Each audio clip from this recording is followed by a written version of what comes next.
अगर बच्चे बीमार पड़ते हैं ना तो माँ का मन बिल्कुल भी नहीं लगता। हेलो एवरीवन, आप सबका स्वागत है मेरे नए व्लॉग में। और कृष्णा की तबीयत खराब हो गई थी शिवरात्रि की रात से ही। अच्छा खासा ये घूम रहे थे, खेल रहे थे। उस दिन मुझे नंद के यहाँ अपने जाना था क्योंकि वहाँ महाशिवरात्रि की पूजा थी, रुद्राभिषेक था, तो वहाँ पे मुझे जाना था। सारी चीजें एकदम सही चल रही थी। जब मैं वापस घर आई तो कृष्णा को शाम से ही बुखार थोड़ा थोड़ा सा था। रात होते होते कृष्णा का बुखार बहुत ज्यादा तेज हो गया था और मैं भी बहुत ज्यादा घबरा गई थी। मैंने उसको दवा दे दी थी, फिर भी उसका बुखार उतर नहीं रहा था। अगर बच्चे बीमार पड़ते हैं ना तो माँ का भी मन नहीं लगता बिल्कुल भी, और बच्चे तो परेशान होते ही हैं। फिर दूसरे दिन मैं गई थी कृष्णा को दिखाने के लिए डॉक्टर के पास, दवा वगैरह ले आई थी। उसके बाद भी उसको कुछ खास आराम नहीं हो रहा था, बट डॉक्टर ने बोला था कि कृष्णा को कई बार मेडिसिन देनी है बुखार की, तो स्पेशली क्योंकि बार बार बुखार आ रहा था उसको। जैसे तैसे इसका बुखार उतरा, उसके बाद इनकी मस्तियां स्टार्ट हो गई, खेलना, इधर उधर भागना। अगर इसको थोड़ा सा भी कुछ होता ना तो मेरा दिमाग बहुत ज्यादा खराब हो जाता है, क्योंकि ये लड़का एक जगह बैठता नहीं है।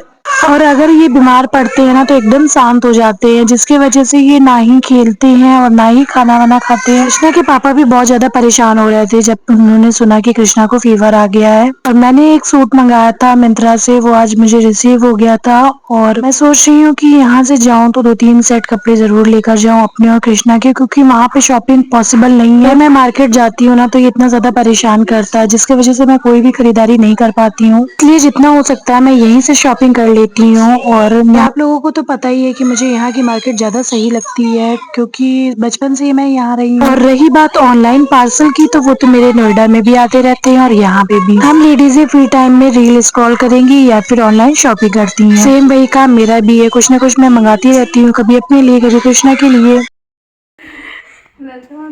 बैग मिलने आई है।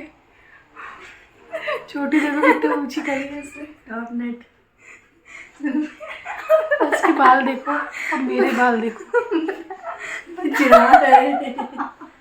उसकी हंसी देख लो, कितना हंस रही है बेमतलब का। ये ऐसी हंसती रहती है, थोड़ी सी बात में ऐसा हंसे जैसे कोई पागल। किसके लिए?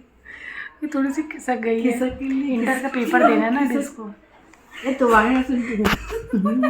कृष्णा की थोड़ी सी तबीयत खराब है, वो सो रहा है अंदर, तभी मैं इतना रिलैक्स हो पा रही हूँ। नहीं तो वो रहता तो सबको देख के मुंह बनाता, रोता रहता। मम्मी देखो कैसे देख रहे। ये मेरी मौसी की लड़की है, मुझसे मिलने आई थी और मैं अपनी बहन की खिंचाई करी थी, क्योंकि ये थोड़ी थोड़ी बात में इतना ज्यादा हंसती है ना कि मतलब वो हंसने वाली बात हो या ना हो, पर ऐसे नेचर बहुत अच्छा होता है। हर बात में हंसना चाहिए। रुलाने वाले तो काफी लोग हैं। कृष्णा सो रहे थे तो मैं भी रिलैक्स होकर बातें कर रही थी, बातें सुन रही थी कि क्या बातें ये लोग कर रहे हैं। अगर कोई पूछेगा कि तुम नोएडा में सबसे ज्यादा क्या मिस करती थी, तो मैं सबसे ज्यादा यही मोमेंट मिस करती थी। जब भी कोई रिलेटिव आता है घर में, मौसी मामी कोई भी आता है ना, तो बस हम लोग मुंह के सामने बैठ जाते थे, उन लोगों की बातें सुनते थे। मम्मी क्या बात कर रही है, मौसी क्या बात कर रही है। थोड़ी देर बाद कृष्णा भी उठ गए थे सोकर। ये आज 11 बजे सोए थे और सीधे 4 बजे उठे थे। अगर आपको मेरा वीडियो पसंद आता है तो चैनल को सब्सक्राइब करें और वीडियो को लाइक करें। आपसे मिलती हूँ अगले ब्लॉग में, तब तक के लिए बाय बाय।